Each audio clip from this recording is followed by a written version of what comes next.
The convoy stopped at the gates of Redstone Prison. 5 armored trucks, 20 guards, 1 prisoner. He didn't struggle, didn't speak, just smiled the kind of smile that made trained men step back without knowing why. Why would someone like him surrender? One officer muttered. No one had an answer. They didn't know his family was gone. They didn't know who was behind it. And they definitely didn't know that the killer was already inside. That night, the cameras in cell block E went dark for exactly 47 seconds. When they came back on, 5 inmates were down, and he was sitting calmly in the corner, hands folded, eyes closed, whispering, "Now it begins. Stay with me until the end." Because what he planned inside that prison wasn't justice. It was a masterpiece of revenge. Before we begin, don't forget to like this video, hit subscribe, and comment where you're watching from. Now let's get into it. 3 weeks earlier, Marcus Kane had been living a completely different life. He owned a small bookstore in Portland, read bedtime stories to his 8-year-old daughter Emma, and spent Sunday afternoons teaching his wife Sarah how to change the oil in their old Honda. Nobody in that quiet neighborhood knew that Marcus Kane had once been the most feared operative in military intelligence. Nobody knew about the 17 missions across 4 continents. Nobody knew about the skills he'd buried so deep he sometimes forgot they existed. The transition hadn't been easy. After 12 years in black operations, Marcus had fought tooth and nail to become ordinary. He'd learned to smile at grocery store clerks instead of scanning exits. He'd trained himself to sleep without a weapon under his pillow. Most importantly, he'd promised Sarah and Emma that his violent past would never touch their peaceful present. But promises, no matter how sincere, can't stop bullets. The call came at 2:37 in the morning. Marcus knew before he answered. The voice on the other end belonged to Detective Rivera, a man whose job had hardened him against delivering terrible news. But even Rivera's practiced composure cracked as he explained what they'd found at the warehouse on 5th Street. Sarah and Emma had been taken 3 days earlier. The ransom demand never came because this wasn't about money. This was about making Marcus suffer. The crime scene photos would haunt Rivera for years afterward. What had been done to Marcus's family wasn't just murder. It was a message written in blood and fury. Marcus stood in that empty house, surrounded by Emma's stuffed animals and Sarah's half-word puzzles, finished cross and felt something fundamental break inside his chest. The man who had spent 5 years building a quiet life, who had learned to find joy in ordinary moments, who had believed that love could conquer his darkest impulses. That man died in that living room at 3:41 in the morning. What emerged was something far more dangerous. The investigation moved at the speed of bureaucracy, while Marcus operated at the speed of vengeance. Within 18 hours, he'd identified the 3 men responsible. Tony Castellano, a mid-level enforcer with delusions of grandeur. Danny Torres, a psychopath who took contracts for the thrill rather than the money. And Vincent Moretti, the mastermind who'd ordered the hit not for business reasons, but because Marcus had killed his brother during a mission in Belgrade 8 years earlier. Here's what the police didn't understand about Marcus Kane. During his military career, he hadn't just been a soldier. He'd been a ghost. The kind of operative who could infiltrate enemy compounds, eliminate targets, and vanish without leaving so much as a fingerprint behind. His specialty had been impossible missions in hostile territory. He'd learned to become invisible, to think 3 steps ahead of his enemies, and to turn any environment into a weapon. But Moretti had made one critical error in his planning. He'd assumed that destroying Marcus's family would destroy Marcus himself. Instead, it had simply removed the only thing that kept the monster caged. Tony Castellano died first. They found him in his apartment, positioned in his favorite chair with a cup of coffee still warm in his hands. The coroner couldn't determine cause of death for 6 hours. There were no wounds, no signs of struggle, no evidence of poison. It was as if his heart had simply stopped beating. Only later did they discover the tiny puncture wound behind his left ear, so small it looked like an insect bite. Danny Torres lasted longer, but only because Marcus wanted information. Torres had been the one who'd actually pulled the trigger. He'd been the one who'd looked Sarah in the eyes as she begged for her daughter's life. Marcus found him at a motel outside the city and spent 4 hours extracting every detail of those final moments. When it was over, Torres was found hanging from a highway overpass with a note in his pocket that simply read, "I'm sorry." That left Vincent Moretti. Moretti wasn't stupid. He'd survived 30 years in organized crime by being paranoid, careful, and ruthless. When his men started dying, he went into lockdown. 24-hour security, armored cars, safe houses that changed daily. He turned himself into a ghost, untouchable and invisible. But Marcus had spent his career hunting ghosts. The problem was that Moretti had one advantage Marcus couldn't overcome. He was already inside Redstone Prison, serving a life sentence for racketeering. The concrete walls and steel bars that kept Moretti locked away from society also kept him safe from Marcus's reach. No amount of training or planning could get Marcus past the metal detectors, the armed guards, and the layers of security that surrounded maximum security inmates. That's when Marcus made the decision that would define everything that followed. He couldn't get to Moretti on the outside, so he would have to get to him on the inside. The plan that Marcus devised over the following week was breathtaking in its audacity and terrifying in its precision. He would commit a crime serious enough to guarantee a sentence at Redstone. He would ensure that he ended up in the same cell block as Moretti.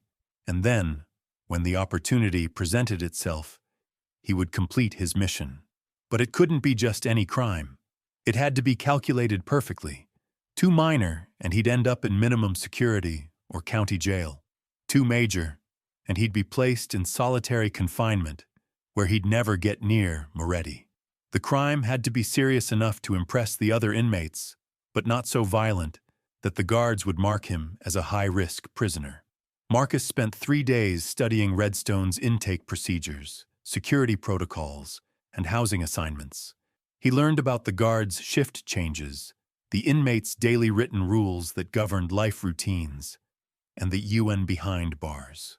Most importantly, he identified exactly where Vincent Moretti spent his time and which prisoners had access to him. The armored car robbery that Marcus staged was a work of art.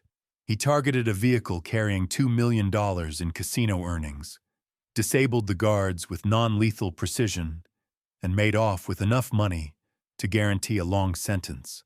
But here's what made it brilliant. He left behind just enough evidence to ensure his capture while making it look like incompetence rather than intention.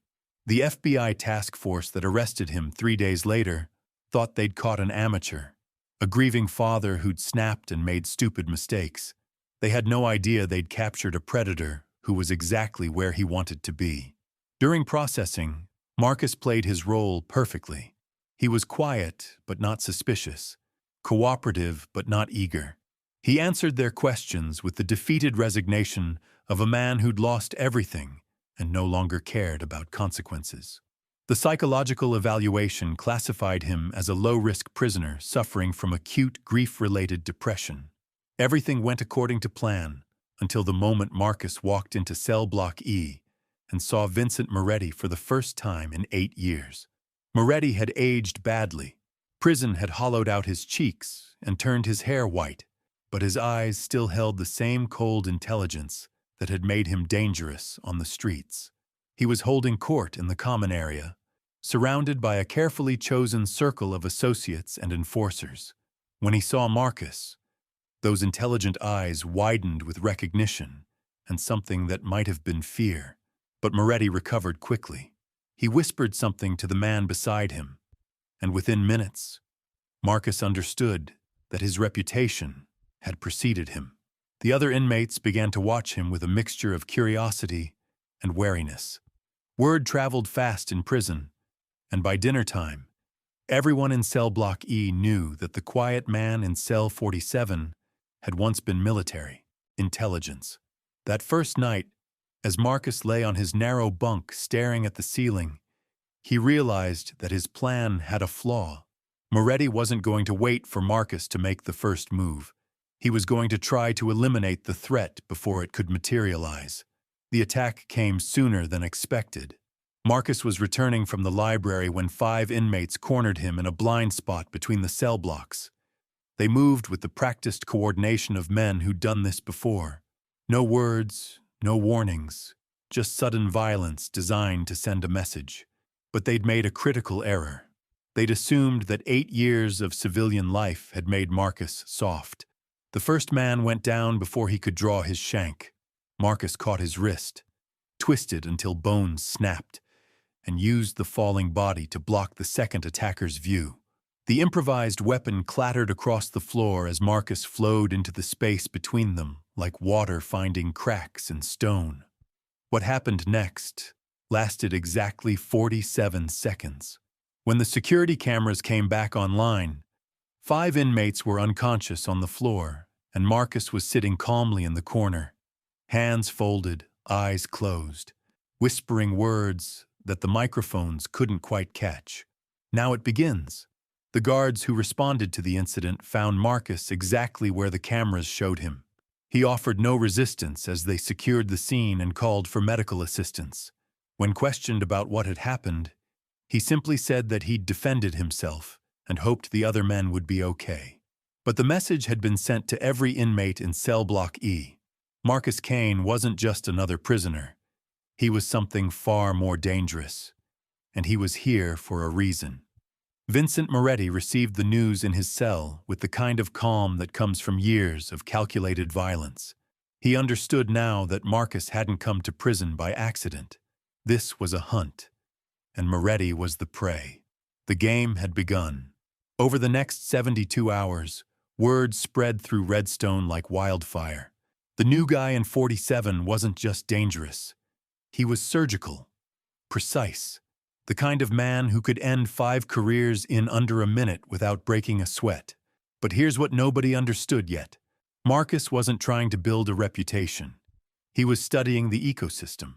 Every prison has its own language, its own hierarchy, its own rules that exist in the shadows between official policy and brutal reality.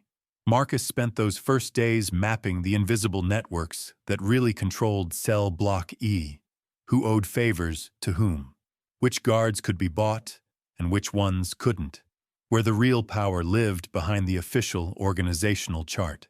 Moretti controlled the South Wing through a carefully constructed web of loyalty and fear. His lieutenant, a mountain of muscle named Big Jim Rodriguez, handled enforcement. The money flowed through Tommy Chen, a former accountant who'd been laundering cash for the triads. Before his arrest, information traveled through Carlos Martinez, whose job in the mailroom gave him access to communication channels the guards never monitored. But Marcus had learned something during his military career that most inmates never figured out. The real power in any confined system doesn't belong to the loudest voice or the biggest fist. It belongs to whoever becomes indispensable. Within a week, Marcus had made himself useful to people Moretti couldn't touch. He started with Officer Patterson, a 22-year veteran whose arthritis made the long shifts torture. Marcus had trained as a field medic during his second deployment, and he recognized the signs immediately. A few carefully timed conversations about pressure points and joint mobility led to Patterson allowing Marcus extra time in the library. Nothing illegal, nothing that could be traced. Just a small favor between 2 men who understood pain. Then there was Father Mackenzie, the chaplain who visited twice a week and genuinely cared about the inmates' souls. Marcus began attending services, not for redemption, but because Mackenzie had access to files, schedules, and administrative information that could prove valuable. The priest saw a grieving father seeking comfort. Marcus saw an intelligence asset. Most importantly, he cultivated a relationship with Dr. Sarah Chen, the prison psychiatrist who evaluated inmates for parole hearings and housing assignments. Marcus presented himself as a broken man struggling with survivor's guilt and post-traumatic stress. The sessions gave him access to psychological profiles of other inmates, including detailed reports on Vincent Moretti's mental state and daily routines. While Marcus built his network, Moretti was dealing with a problem he'd never faced before: fear. For 30 years, Vincent Moretti had been the apex predator. In the streets, he'd eliminated rivals with surgical precision. In prison, he'd carved out a kingdom through strategic brutality and careful alliances. But Marcus Kane represented something different. This wasn't a rival gang leader or an ambitious upstart. This was a weapon that had been pointed directly at him by forces beyond his control. Moretti's paranoia began to show. He stopped eating in the common areas. His meetings became shorter and more secretive. He started demanding that his food be tested by subordinates before he would touch it. The man who had built his reputation on being 3 steps ahead of everyone else suddenly found himself reacting instead of acting. That's when Marcus made his first real move. It started with something small, a missing commissary order that should have reached Moretti's cell. Nothing dramatic, just an administrative error that left the crime boss without his usual coffee and cigarettes for 3 days. The kind of petty inconvenience that happens in prison all the time. But Moretti knew it wasn't random. Someone was testing his defenses, probing for weaknesses. The message was clear: your protection isn't as absolute as you think. The second incident was more personal. Carlos Martinez, Moretti's information broker, received a letter that was supposed to go to an inmate in cell block C. The letter contained details about Martinez's daughter's school schedule, her daily route home, and the cafe where she stopped for coffee every Tuesday afternoon. Again, it looked like a clerical error, but the timing was too perfect to be coincidental. Marcus wasn't threatening Martinez's family. He was demonstrating that the walls of Redstone couldn't protect anyone from the reach of someone who understood systems and how to manipulate them. By the end of his second week, Marcus had established himself as a force that operated by different rules than anyone else in Cell Block E. He didn't rely on muscle or intimidation. He didn't need a crew of followers or a network of dealers. He simply existed in the spaces between official authority and inmate hierarchy, moving through the prison like smoke through cracks in a wall. But the most brilliant part of his strategy was that he never seemed to be targeting Moretti directly. When Big Jim Rodriguez got transferred to solitary confinement after guards found contraband in his cell, it looked like bad luck. When Tommy Chen's books were audited and discrepancies were discovered, it appeared to be routine investigation. When 3 of Moretti's most trusted associates were suddenly reassigned to different cell blocks, the administration explained it as part of a new rehabilitation program. Each incident, taken individually, was unremarkable, but together, they formed a pattern that slowly dismantled Moretti's power structure piece by piece. Marcus was playing a game of chess, while everyone else was playing checkers, thinking 5 moves ahead, while his opponents struggled to understand what was happening. The breaking point came during the 3rd week, and it started with something as simple as a basketball game. Recreation time in the yard was sacred to the inmates. It was one of the few places where the rigid structure of prison life relaxed slightly, where men could pretend for an hour that they were somewhere else. The basketball court was neutral territory, supposedly free from the politics and violence that dominated the cell blocks. Moretti rarely participated in recreational activities, but that Tuesday afternoon, he made an exception. His crew had arranged a game against some newcomers, and Vincent wanted to make a statement about who controlled what in his domain. It was a chance to demonstrate power in front of the entire yard population. Marcus hadn't planned to be there. He'd been returning from a session with Dr. Chen when the game was starting, and something about the setup made his instincts spike. Too many of Moretti's people positioned around the court. Too much tension in the air. Too many guards looking the other way. That's when he realized what was really happening. This wasn't a basketball game. It was an execution. The plan was elegant in its simplicity. During the game, one of the newcomers would provoke an incident. In the ensuing chaos, someone would put a shank between Marcus's ribs. By the time the guards restored order, it would look like Marcus had been caught in random violence between rival factions. Moretti would have his revenge, and his hands would be completely clean. But Marcus had spent years surviving in environments where death could come from any direction at any moment. He recognized the setup the moment he saw the positioning of the players, the nervous energy of the spectators, and the way certain guards had suddenly developed intense interest in other areas of the yard. Instead of walking away, Marcus did something that surprised everyone, including himself. He joined the game, not as a participant in Moretti's elaborate scheme, but as a wild card that nobody had planned for. Marcus walked onto the court, picked up the ball, and asked if they needed another player. The casual confidence in his voice and the easy smile on his face made it impossible for anyone to refuse without looking suspicious. What happened next would be talked about in Cell Block E for months afterward. Marcus played basketball like he did everything else, with absolute precision and complete awareness of his environment. He could see the moment when the attack was supposed to happen, could feel the tension building toward the planned explosion of violence, and at exactly the right second, he changed the entire dynamic of the game. It started with a perfectly timed steal that sent the designated attacker stumbling into one of Moretti's enforcers. The collision looked accidental, but it disrupted the careful positioning that had been set up around the court. Suddenly, the players who were supposed to be in specific places for the ambush found themselves scattered and confused. Then Marcus made a shot from half-court that shouldn't have been possible. The ball arced through the air in a perfect parabola and dropped through the net without touching the rim. The entire yard fell silent for a moment, and in that silence, the carefully orchestrated plan fell apart. The would-be assassin, thrown off by the disrupted timing and the unexpected attention focused on the game, hesitated for just a second too long. Marcus turned toward him with that same easy said, low smile and enough for everyone to hear, "Great game, isn't it? Amazing how things can change in just one play." The threat was over, but the message had been sent to every inmate in the yard. Marcus Kane could see through deception, anticipate violence, and turn any his advantage.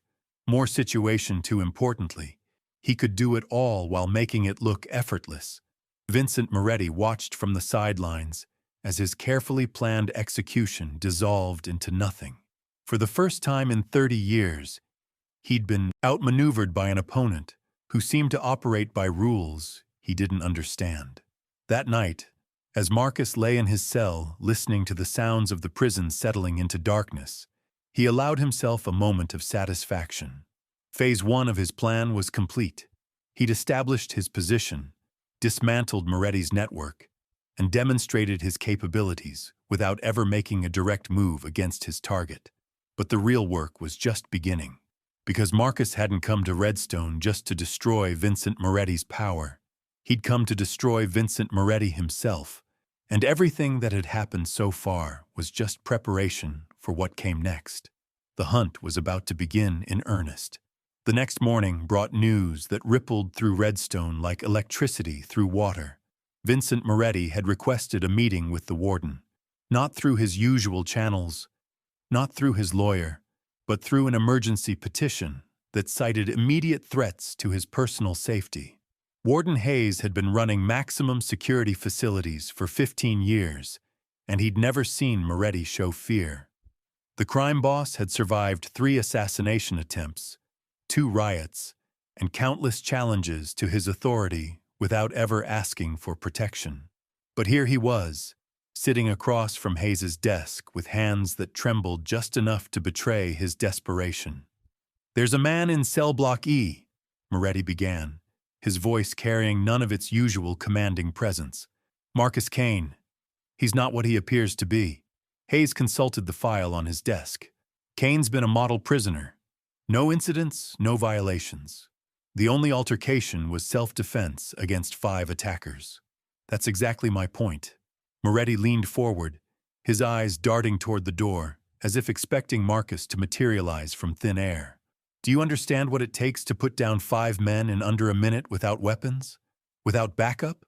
This isn't some street thug who got lucky. This is a professional." The warden had heard paranoid ramblings from inmates before, But something in Moretti's tone made him pay attention. There was intelligence behind the fear, calculation behind the desperation. What exactly are you asking for, Vincent? Transfer him. Solitary confinement. Maximum security. I don't care where. Just get him away from me. Moretti's voice cracked slightly on the last words, and Hayes realized he was witnessing the collapse of a man who had built his identity on being untouchable. But bureaucracy moves slowly, even in prison. Transfer requests required paperwork, justification, administrative review. Hayes promised to look into it, but they both knew that Marcus would remain in cell block E for at least another week. That was 6 days longer than Vincent Moretti had left to live. Marcus received the news about Moretti's meeting from Carlos Martinez, who had heard it from a guard who owed him money. The information cost Marcus nothing more than a promise to help. Martinez wrote a letter to his daughter, but it told him everything he needed to know about his target's mental state. Fear was a weapon Marcus understood better than most people understood breathing. During his military career, he'd learned that physical intimidation was crude and temporary. Real fear, the kind that lived in a person's mind and grew stronger with time, required precision and patience.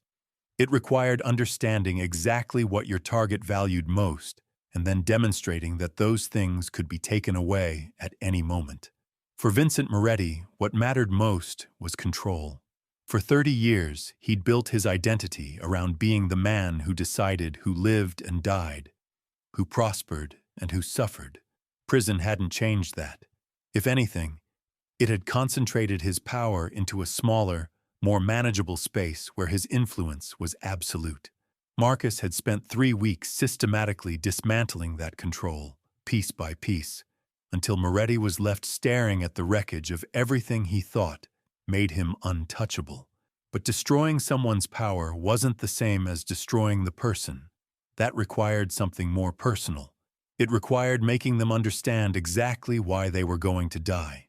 The opportunity came during the weekly movie screening in the common area.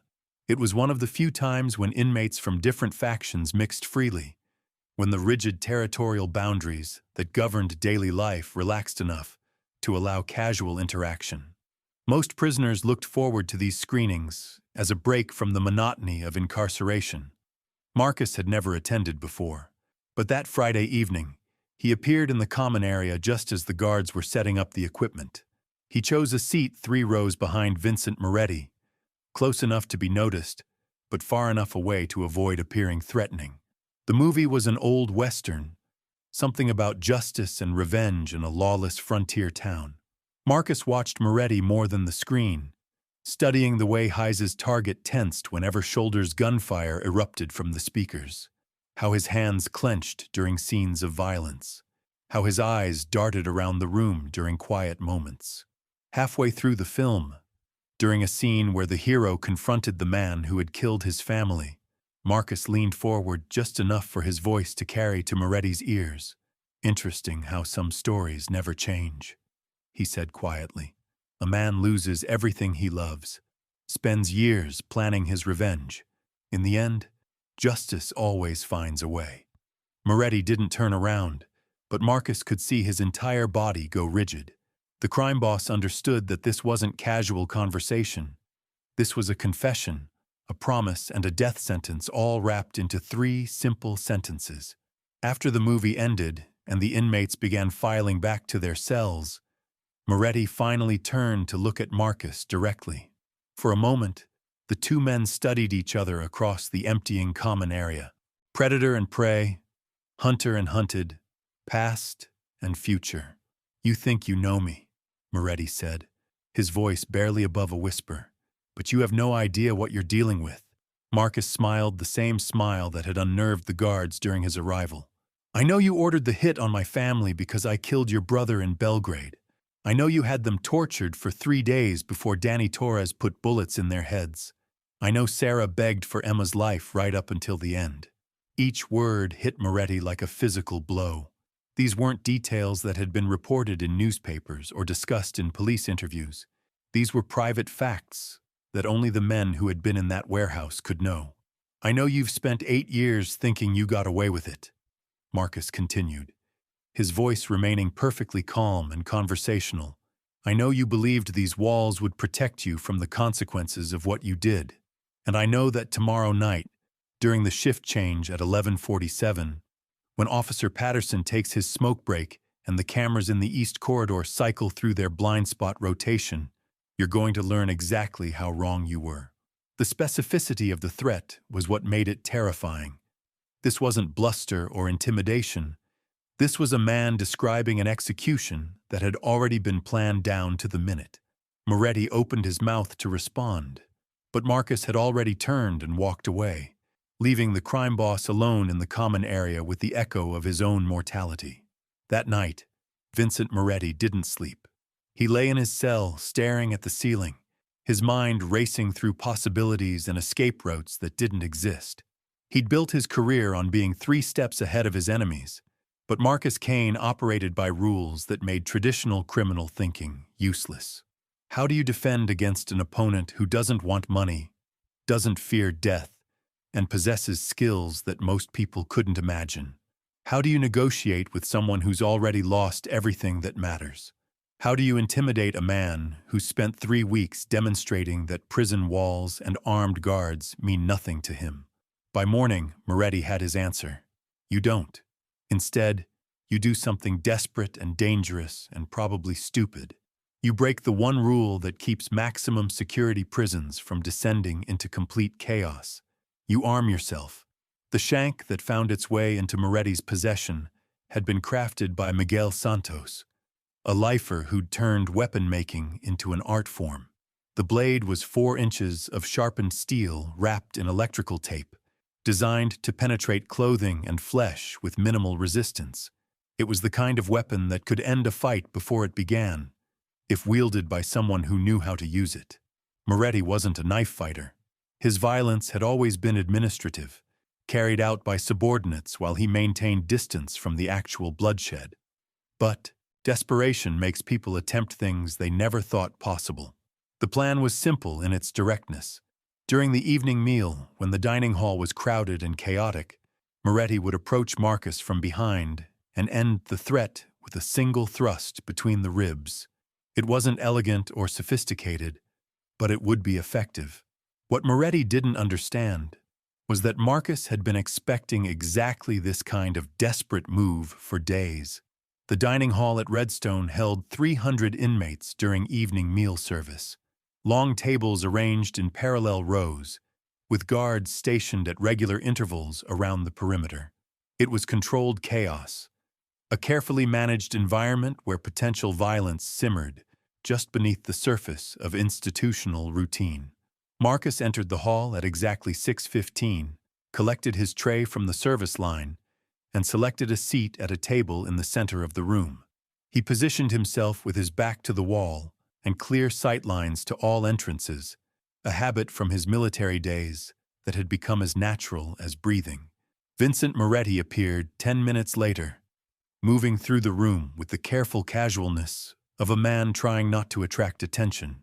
He chose a table 2 rows away from Marcus, close enough to make his move when the opportunity presented itself. But Marcus wasn't just watching Moretti. He was watching everyone else in the dining hall, mapping the complex web of relationships and loyalties that would determine how the next few minutes unfolded. He saw Big Jim Rodriguez's replacement, a younger enforcer named Tony Vega, positioning himself near the serving line. He noticed Carlos Martinez sitting with his back to the action, deliberately avoiding eye contact. Most importantly, he spotted Dr. Sarah Chen entering through the staff entrance for her weekly rounds. Everything was falling into place exactly as Marcus had orchestrated. The attack came during the chaos of inmates returning their trays. Moretti rose from his table and moved through the crowd with the blade concealed against his forearm, his eyes fixed on the back of Marcus's head. 20 feet. 15. 10. At 5 feet, Marcus turned around. He moved like liquid mercury, flowing out of the path of Moretti's thrust, while simultaneously grabbing the crime boss's wrist. The shank clattered to the floor as Marcus applied pressure to nerve points that made Moretti's entire arm go numb. "Vincent," Marcus said quietly, his voice carrying the same conversational tone he'd used during their previous encounter. "I was wondering when you'd try something this stupid." The entire dining hall had gone silent. 300 inmates and 24 guards watched as Marcus held Vincent Moretti in a grip that looked almost gentle but left the crime boss completely helpless. "You killed my wife," Marcus continued, his voice still calm but now carrying an edge that made nearby inmates step backward. "You killed my 8-year-old daughter. You had them tortured for 3 days because you wanted me to suffer." Dr. Chen had stopped her rounds and was watching from the staff area, her professional training warring with fascination at the psychological dynamics playing out in front of her. "The thing is, Vincent, I've spent the last month learning everything about you. Your routines, your fears, your medical records. Did you know you have a heart condition? Arrhythmia brought on by years of stress and poor lifestyle choices.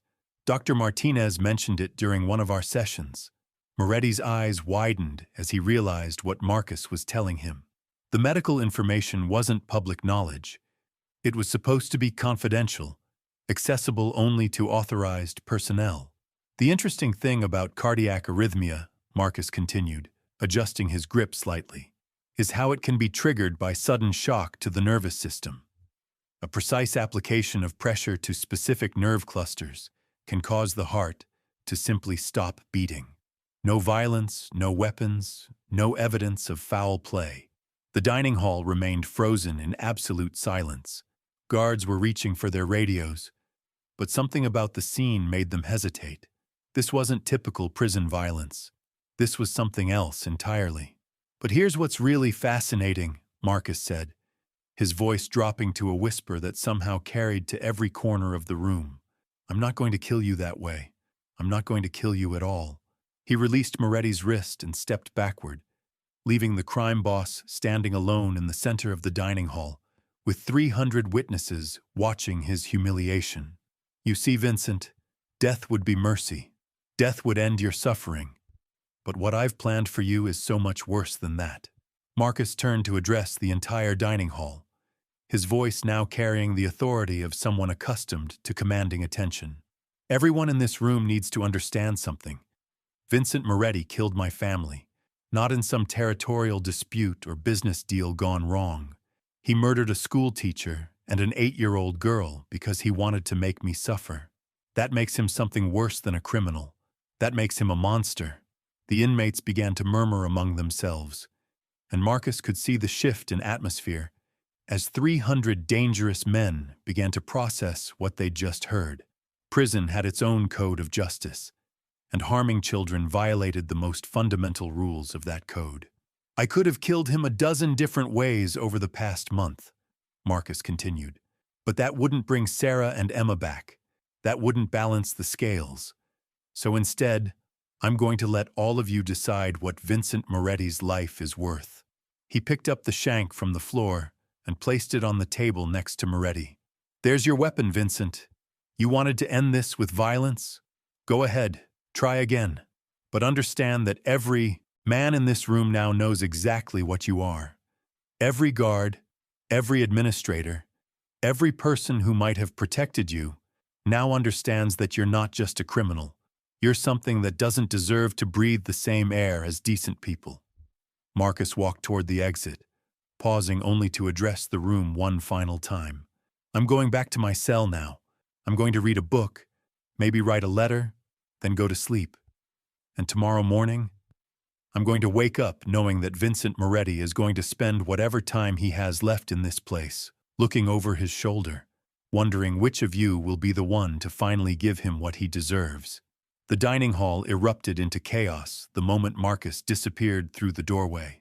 Guards rushed to restore order while inmates surged toward Moretti with expressions ranging from curiosity to naked hostility. It took 20 minutes and 3 additional security teams to clear the room and escort Moretti back to his cell. But the damage was already done. By morning, every inmate in Redstone knew the story. Vincent Moretti, the man who had controlled Cell Block E through fear and violence, had been revealed as something worse than a killer. He was a child murderer, A man who had crossed lines that even hardened criminals considered sacred. His protection evaporated overnight. Former allies distanced themselves. Guards who had been willing to look the other way suddenly became very interested in following regulations to the letter. The commissary orders that had always been filled promptly began experiencing delays. The lawyer visits that had been routine started getting canceled for administrative reasons. Marcus had achieved something that decades of law enforcement couldn't accomplish. He had turned Vincent Moretti from a predator into prey in his own domain. But the most brilliant part of his revenge was that Marcus didn't have to do anything else. He simply continued his routine of reading, exercising, and attending his sessions with Dr. Chen. He became the calmest, most peaceful inmate in cell block E, while chaos swirled around Moretti's rapidly shrinking circle of protection. 3 days later, Vincent Moretti was found dead in his cell. The official cause was listed as cardiac arrest, brought on by stress and his pre-existing heart condition. There were no signs of violence, no evidence of foul play, no indication that anyone else had been involved. The only unusual detail was that someone had left a photograph on his pillow. It showed a man reading bedtime stories to a little girl with pigtails and a gap-toothed smile. On the back, someone had written 2 words in careful handwriting: "Justice served." Marcus Kane was released from Redstone Prison 18 months later, after serving his sentence for armed robbery with exemplary behavior. He disappeared from public view immediately upon his release, leaving behind only a single interview with Dr. Sarah Chen that was sealed in the prison's psychological records. What he accomplished in that place wasn't revenge, Dr. Chen wrote in her final report. It was something far more sophisticated. He didn't just kill Vincent Moretti, he erased him. He turned a man who had built his identity on power and fear into a cautionary tale about the consequences of crossing certain lines. In the end, Marcus Kane proved that justice doesn't always come from courtrooms and legal proceedings. Sometimes it comes from understanding human nature well enough to turn a person's own environment against them. Sometimes the most devastating revenge is simply showing people exactly who someone really is. The file was closed and archived, but the legend lived on in the whispered conversations of inmates who had witnessed something unprecedented. They talked about the quiet man who had entered Redstone with a smile and left behind a lesson that would be remembered long after the concrete walls crumbled into dust. Marcus Kane had kept his promise to Sarah and Emma. He had found the man responsible for their deaths and ensured that justice was served, not through violence or vengeance, but through something far more elegant and final. He had simply removed Vincent Moretti from existence, one carefully calculated move at a time, until all that remained was a ghost story told in prison cells and a reminder that some debts can never be forgiven, only collected. The most dangerous man in the world had entered prison to take revenge for his family, and when he left, that revenge was complete in ways that would have impressed the greatest military strategists in history. Because Marcus Kane had learned something that most people never understand about true justice. It's not about making your enemies suffer. It's about making them disappear so completely that even their memory becomes a warning to others about the consequences of crossing certain lines. Vincent Moretti had killed a schoolteacher and an 8-year-old girl. Marcus Kane had killed Vincent Moretti without ever laying a hand on him. And in the mathematics of justice, that equation balanced perfectly. The convoy that had brought Marcus to Redstone returned empty except for the guards who had watched something unprecedented unfold behind those concrete walls. They would carry the story with them for the rest of their careers, but they would never fully understand what they had witnessed. They had seen revenge elevated to the level of art, justice served with surgical precision, and the transformation of grief into something so focused and pure that it became beautiful in its terrible completeness. Marcus Kane had entered prison as a broken man seeking vengeance. He left as something else entirely. He left as someone who had proven that sometimes, just sometimes, the good guys win by being smarter, more patient, and infinitely more dangerous than the monsters they hunt.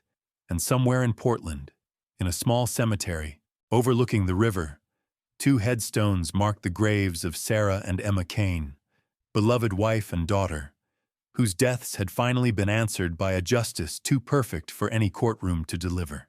The ripple effects of Moretti's death spread through Redstone like cracks in breaking glass.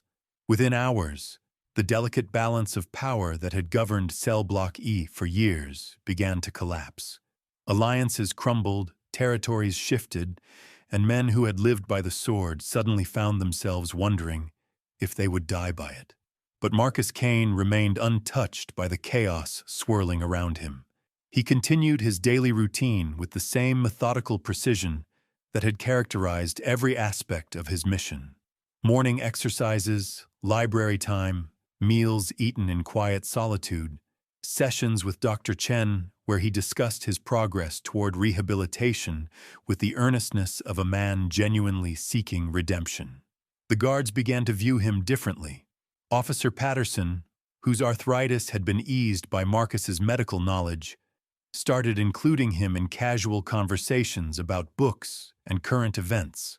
The other correctional staff noticed that violence in Cell Block E decreased whenever Marcus was present in common areas.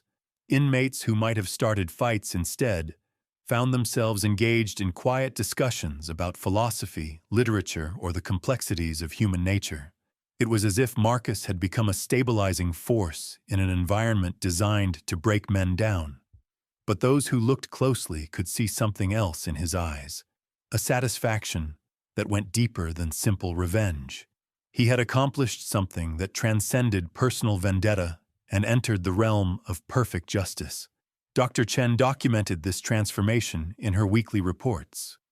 Though she was careful to frame her observations in clinical terms that wouldn't raise administrative concerns, she wrote about a patient who had processed his grief through what appeared to be a textbook example of healthy coping mechanisms. She noted his engagement with other inmates, his respect for authority, and his genuine interest in preparing for life after incarceration. What she didn't write about were the conversations that took place after their official sessions ended. The moments when Marcus would ask seemingly innocent questions about prison psychology, administrative procedures, and the long-term effects of institutional trauma on human behavior. Questions that revealed an understanding of systemic dynamics psych that most professional ologists would envy. "You're not what you appear to be, are you, Marcus?" Dr. Chen asked during their final session before his scheduled release. Marcus smiled that same enigmatic expression that had unnerved his escorts on the day of his arrival. "I'm exactly what I appear to be, Doctor. A man who lost everything and found a way to make peace with that loss. By orchestrating the death of Vincent Moretti, by demonstrating that actions have consequences, even in a place like this. Especially in a place like this, justice finds a way to assert itself." Dr. Chen studied his face for any sign of deception or instability. What she saw was something that would haunt her professional dreams for years afterward. Perfect calm. Complete resolution. The expression of a man who had achieved exactly what he set out to accomplish and felt no need to justify or explain his methods. "The other inmates look at you differently now," she observed. "There's respect there, but also fear." "Fear can be useful," Marcus replied. "It keeps people from making the same mistakes that Vincent made. It reminds them that some lines shouldn't be crossed, even in a place where most lines have already been erased. And what about you? What happens when you leave this place?" Marcus was quiet for a long moment, his gaze drifting toward the small window that offered a glimpse of the world beyond Redstone's walls. When he spoke, his voice carried a weight that made Dr. Chen understand why even the most hardened criminals treated him with caution. "I go back to being ordinary. I find a small town somewhere. Maybe open another bookstore. I learn to sleep without listening for footsteps in the hallway. I try to remember what it felt like to laugh at something genuinely funny instead of strategically amusing. Do you think that's possible, after what you've done here?" "I think healing is always possible, Doctor. The question is whether we're willing to do the work required to earn it." the conversation ended there. But Dr. Chen would spend months analyzing those final words. There was something prophetic about them, as if Marcus understood truths about human nature that most people spent lifetimes trying to grasp. Meanwhile, the investigation into Vincent Moretti's death proceeded with the bureaucratic thoroughness that characterized all institutional inquiries. Detectives interviewed witnesses, examined physical evidence, and reviewed security footage from the weeks leading up to his demise. They found nothing that suggested foul play, nothing that indicated outside involvement, nothing that deviated from the official narrative of a man whose heart finally gave out under the accumulated stress of incarceration. But Detective Rivera, the same man who had delivered the news of Sarah and Emma's deaths to Marcus 18 months earlier, wasn't satisfied with the official conclusions. He'd spent 30 years investigating crimes that looked too neat, too convenient, too perfectly aligned with someone's interests to be entirely natural. Rivera requested permission to interview Marcus Kane, ostensibly as part of a routine follow-up on the original armed robbery case. What he really wanted was to look into the eyes of a man he suspected had just committed the perfect murder, and see if anything resembled the broken father he remembered from that terrible night in Portland. The interview took place in a small conference room adjacent to the warden's office. Rivera entered expecting to find either a hardened criminal who had adapted to prison life or a shell-shocked victim still processing his family's murder. Instead, he found something that made his investigative instincts scream warnings he couldn't quite articulate. Marcus looked healthier than he had on the day of his arrest. Prison had stripped away the soft edges of civilian life and revealed the soldier underneath. His posture was straighter, his gaze sharper, his movements more economical, but it was his emotional state that truly disturbed Rivera. This wasn't a man consumed by grief or twisted by vengeance. This was someone who had found peace through means that most people couldn't imagine. "You look different," Rivera observed, settling into the chair across from Marcus. "Prison agrees with you. I've had time to process things, to understand what happened and why it happened. Understanding brings clarity, and clarity brings acceptance. Vincent Moretti is dead, so I've heard. Heart attack, wasn't it? Tragic, but not entirely surprising given his lifestyle and medical history." Rivera studied Marcus's expression for any micro-expression that might betray guilt or satisfaction. He found nothing except genuine sympathy for a fellow human being who had suffered an unfortunate medical event. "Funny thing about timing," Rivera continued. 30 years of Street Moretti managed to survive wars, assassination attempts, and prison politics. Then you show up, and within a month, his ticker gives out. Correlation isn't causation, detective. You know that better than most people. True. But sometimes correlation is all we have to work with. Marcus leaned back in his chair, his body language remaining relaxed and open. "What exactly are you suggesting?"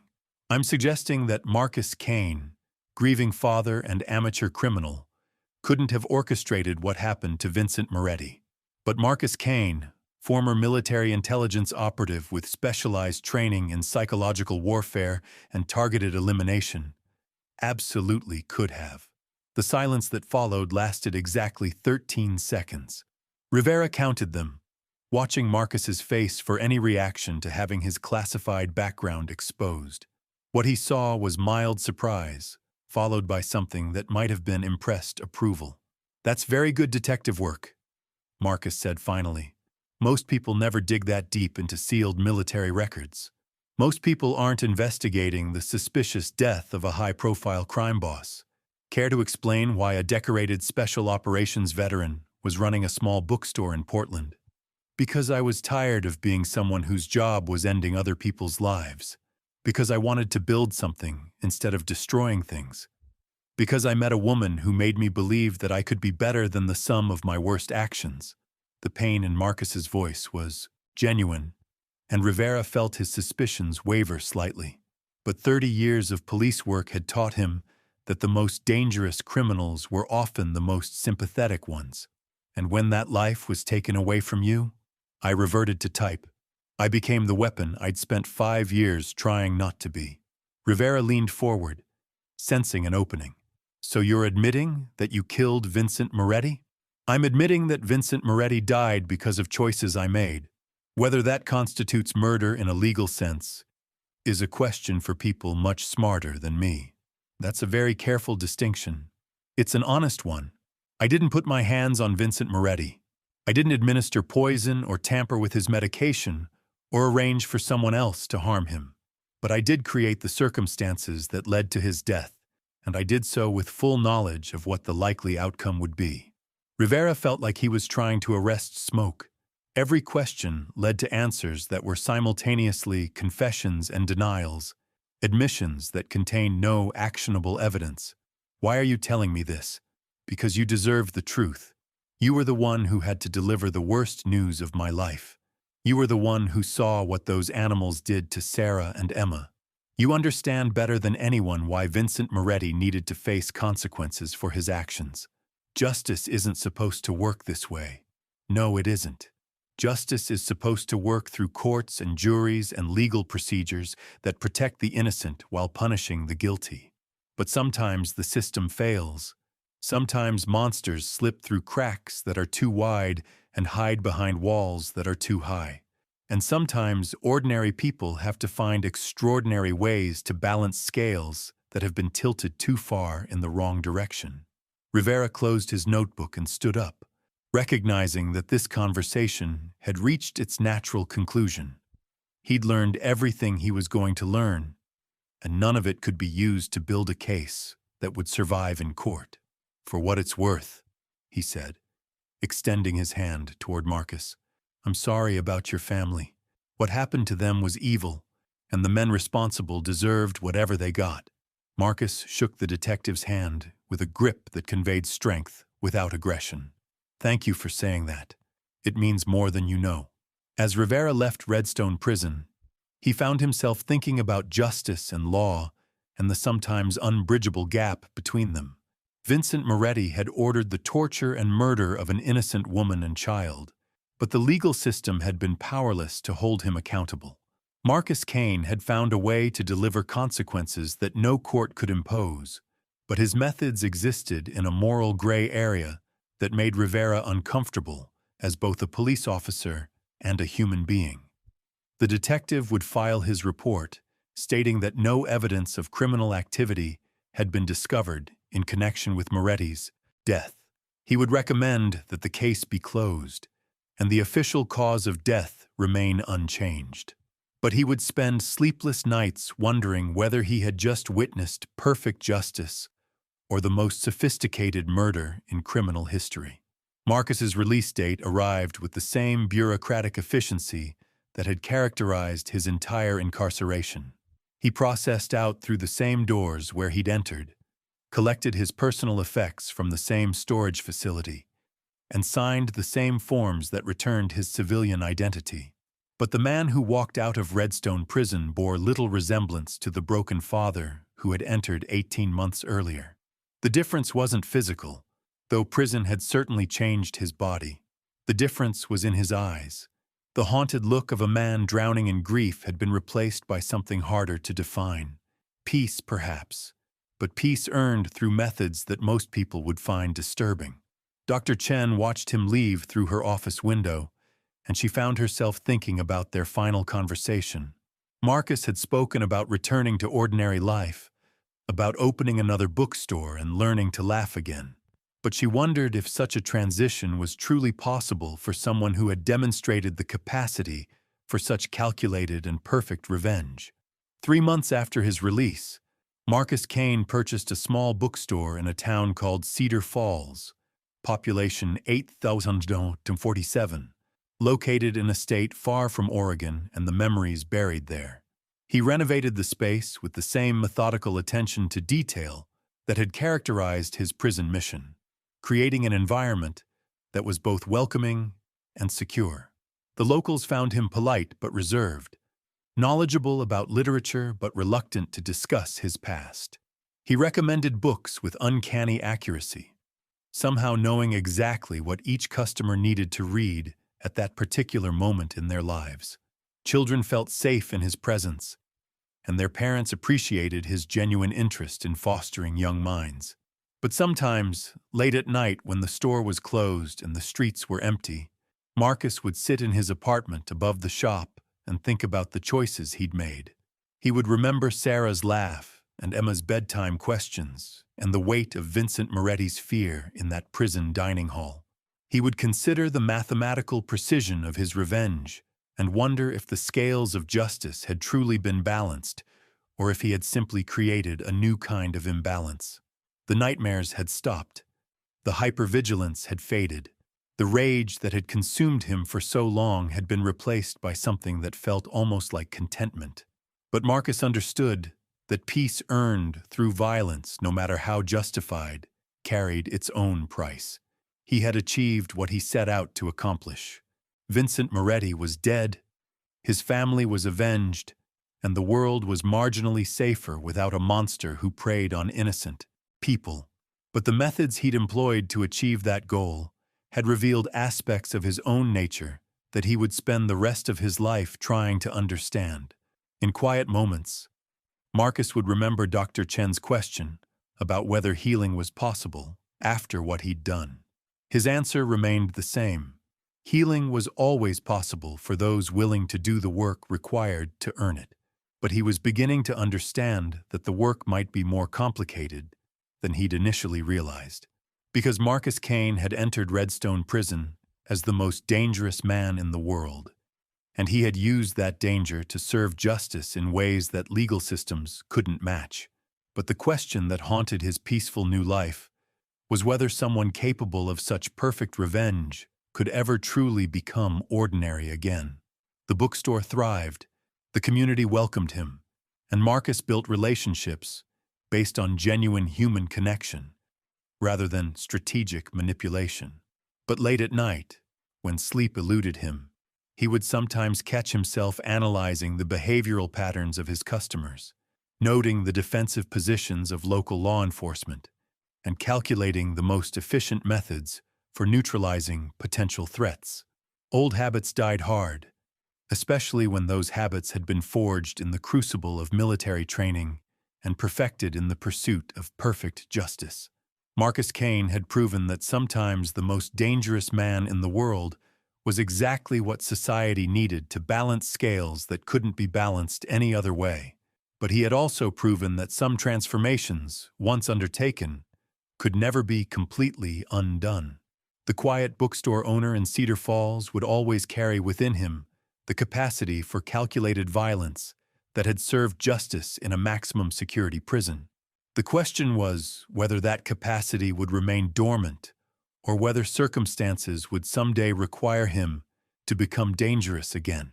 For now, Marcus was content to sell books, recommend stories, and help children discover the magic of reading. He had found a kind of peace in ordinary life, even if that peace was built on foundations that most ordinary people couldn't imagine, and perhaps that was enough. Perhaps the most dangerous man in the world had earned the right to be ordinary, at least until the world needed him to be dangerous again. The story of what happened in Redstone Prison became legend among inmates and guards who witnessed it. They spoke in whispered conversations about the quiet man who had walked into their world and changed everything without ever raising his voice or clenching his fist. They told new arrivals about Vincent Moretti's fall from power and the mysterious circumstances of his death. But the real lesson of Marcus Kane's story wasn't about revenge or justice or the creative application of violence to achieve desired outcomes. The real lesson was about the dangerous potential that exists within ordinary people when they're pushed beyond their breaking points, about the careful balance between civilization and chaos, between law and justice, between the man we choose to be and the monster we're capable of becoming. Marcus Kane had crossed that line and found his way back again, but the journey had changed him in ways that couldn't be undone. He had become living proof that sometimes the most dangerous person in any room is the one who looks the least threatening, who speaks the most softly, and who smiles with the kind of peace that can only be earned through the successful completion of impossible missions. In Cedar Falls, surrounded by books and ordinary human kindness, Marcus Kane continued his most challenging mission yet, learning to live with the knowledge of what he was capable of accomplishing when circumstances required him to become the most dangerous man in the world. So there you have it, the story of Marcus Kane, the man who turned a maximum security prison into his personal chessboard, and Vincent Moretti into a cautionary tale that inmates still whisper about today. What makes this story truly terrifying isn't the violence or the death or even the calculated precision of the revenge.